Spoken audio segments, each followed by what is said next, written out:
There's nothing prepares you for something like this. You see it when it happens sadly to other people on the TV, but when it's yourself, it's very difficult to deal with. We've had a lot of support, but it's very difficult, very traumatic.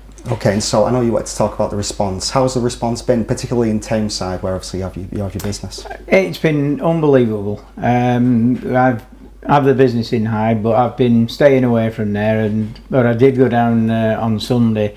The guys who work for me had told me they'd got floral tributes outside, but I never expected anything like it. There was literally dozens of bouquets from customers and friends, and of course a lot of people who didn't even know us. Fantastic. Yeah. And they had the memorial in Heaton Park. Did you attend that? Or? Yes, we were there, and again the same thing applies. We knew there'd be quite a few people there, but when we actually got to the park and looked, and I don't know what the figure exactly was, but there must have been over 1,000 people there. It was an unbelievable response. Well, that's 1,000 people turning out to remember the life of your son. What does that say about him?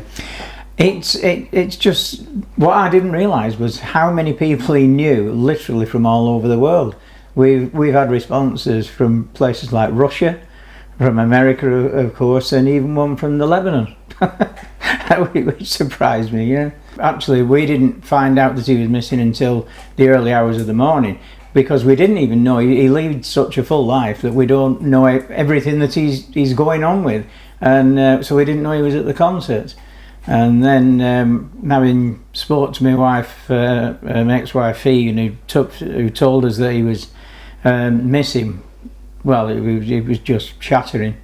We didn't know what to do. We'd no idea, of course. We rang the police, who said that anyone with missing relatives are to go down to the Etihad.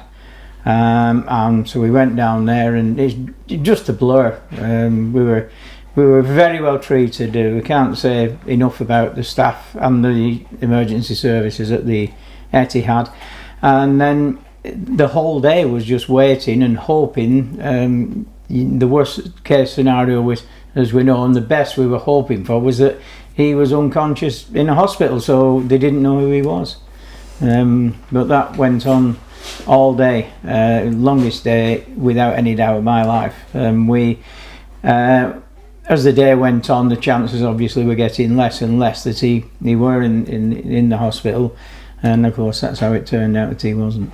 And lots of people have been sharing stories about your son. Like you said, he was a very popular person. Yeah. And maybe has it shown you a side to him that maybe you didn't know so much about? And how's that made you feel? No, only in respect to the amount of people he knew. All these madcap things that he got up to, particularly on social media, we knew about. And people were always telling us, "Oh, have you seen Martyn's done this? Have you seen that?" and all that kind of thing. But yeah. And so, how would you like your son to be remembered?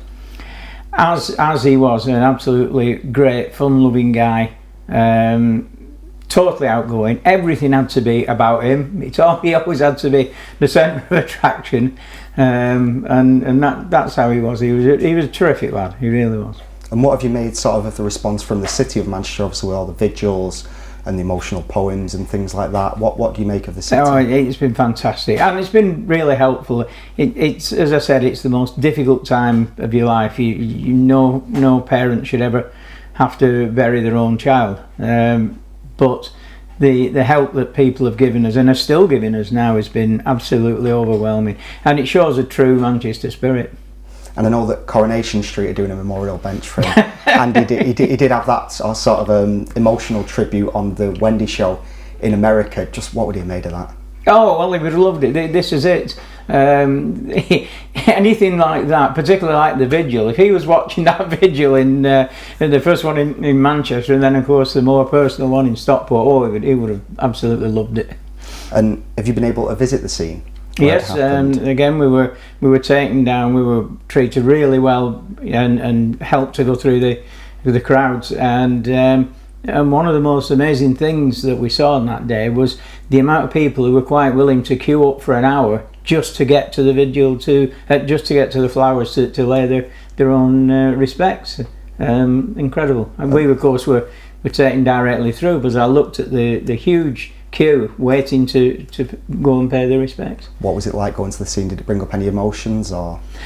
Yeah, it was. Oh, you mean where the actual? Yeah. Yeah. We decided against that. Okay. We want to remember Martyn as he was, and not what happened on that night. So we decided against that. Absolutely. And just finally, how will you remember Martyn in your own way? Just as an amazing son who was kind, gentle, full of life, and he was absolutely amazing. He really was. Paul, thank you very much. Thank you.